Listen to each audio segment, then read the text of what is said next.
There is a suffering far greater than sickness, poverty, or even death. It is the unbearable feeling that God Himself has left you, that heaven has closed its doors. Imagine kneeling at night, crying until your chest aches, praying desperately, and the only answer you hear is silence. This is not just your pain. This is the pain even saints endured. A mother whispering prayers over her dying child, a young man begging for work, praying in a dark church, a woman who feels completely abandoned after losing her loved one. But what if I told you, even Mother Teresa felt this silence, even Thérèse of Lisieux, even John of the Cross. The greatest saints walked through this night. This terrible trial has a name, the dark night of the soul. Part 1. What is the dark night of the soul? Clarify. It's not laziness, not sin, not depression, though it feels similar. It happens to those who truly pray, who want to grow closer to God. Explain with analogy of a teacher. When the exam starts, the teacher stays silent. Silence doesn't mean absence. Silence means testing. Another analogy, parents teaching a child to walk.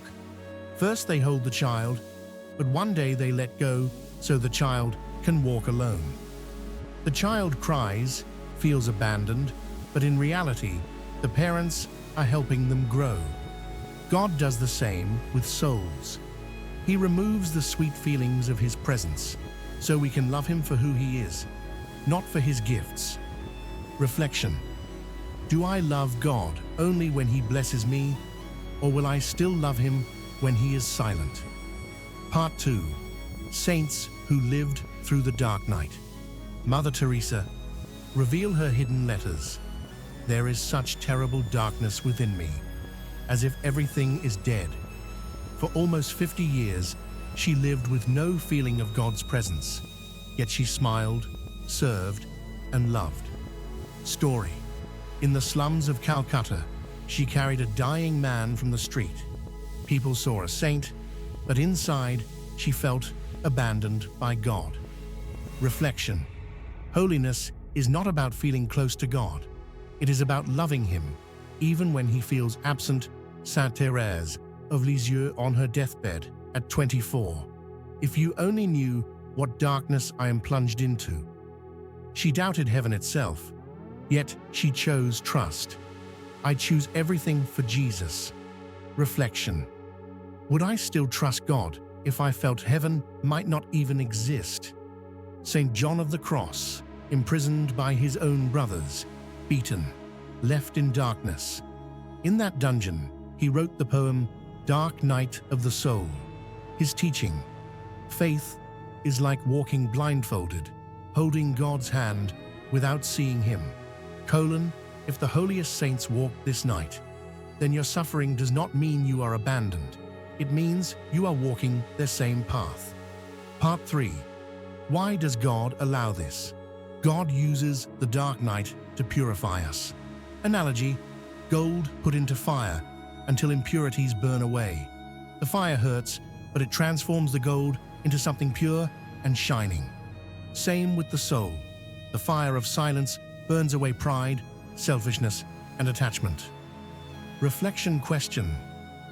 Do I seek God for His blessings, or do I love Him for who He is, even if He gives me nothing? Bible. John 20:29. Blessed are those who have not seen and yet believe. Part 4. The Bible and the Dark Night. Jesus on the cross. My God, why have you forsaken me? Even the Son of God felt abandoned. Yet He offered Himself fully to the Father. Job lost family, health, wealth, scratched his sores at night, begging for answers. He heard silence, but stayed faithful. Prophet Elijah, so depressed, he prayed for death. But God came not in fire or earthquake, but in a gentle whisper. Psalms of lament. Almost half of Psalms cry, How long, O Lord? Teach that pain and complaint are also part of faith. Conclusion. From the cross to the prophets to the Psalms, dark night is part of salvation history. Part 5. The pain of spiritual loneliness. Describe the feelings. Eucharist feels like dry bread. Worship feels empty. Prayer feels like talking to a wall. Saints smiled in public, but suffered in secret. Reflection.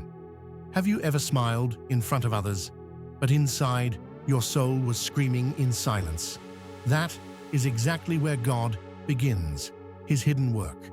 Part 6. The hidden grace of the dark night. Paradox.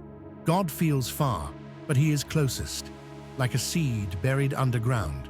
It feels lost in darkness, but in truth, life is beginning. Mother Teresa's witness. Though she felt nothing, she loved more fiercely than ever. St. John of the Cross. The darker the night, the nearer the dawn. Stages of growth. 1. Darkness, loss of feelings. 2. Silence, learning to trust. 3. Purification, burning away selfishness. 4th union, deep intimacy with God. Part 7. How to survive the dark night prayer. Pray even without feelings. Every dry prayer is a sacrifice. Sacraments, Eucharist and confession keep the soul strong. Spiritual reading, lives of saints, give courage. Community, do not suffer alone, share with trusted believers. Surrender, say daily, Jesus, even if I feel nothing, I trust you. Practical routine, daily rosary, scripture reading, Eucharistic adoration, even if it feels empty. Reflection, when you pray and feel nothing, remember, your yes in darkness is more powerful than 1,000 prayers in light. If you are living your own dark night, do not give up. Jesus himself walked it. The saints walked it. Beyond every night comes a dawn. Your silence is not proof of God's absence. It is proof of his deeper work. When you feel abandoned, God is holding you tighter than ever. This is the word of the Catholic. Share this message with someone who feels abandoned by God. Sometimes, one word of hope can save a soul in darkness.